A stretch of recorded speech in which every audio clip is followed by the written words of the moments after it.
मी प्रणिता बोरसे. आपण पाहत आहात जय महाराष्ट्र. बुलेटिनच्या सुरुवातीला महत्त्वाची राजकीय बातमी. भाजपा आमदारांची पोलीस आयुक्तांशी चर्चा. धर्मांतर घटनेबाबत पोलीस आयुक्तांशी चर्चा झालेली आहे. आरोपींच्या घरावर बुलडोजर फिरवा अशी मागणी केली. आमदार देवयानी फरांदे यांनी ही मागणी केलेली आहे. तर भाजपा आक्रमक झालेला आहे या प्रकरणावर.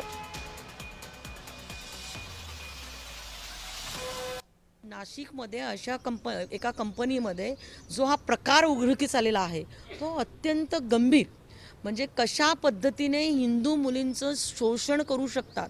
म्हणजे लग्न झालेला मुसलमान आहे, त्याला 2 मुली आहे आणि तरी देखील आमच्या हिंदूच्या मुलींवरती तो बलात्कार करतो हरामखोर. त्या मुलीला फसवतो आणि गरिबांच्या मुली नोकरी टिकवण्यासाठी कुठंतरी अशा पद्धतीने पीडित होत आहेत आणि त्याच्यावरती पोलिसांनी केलेली कारवाई.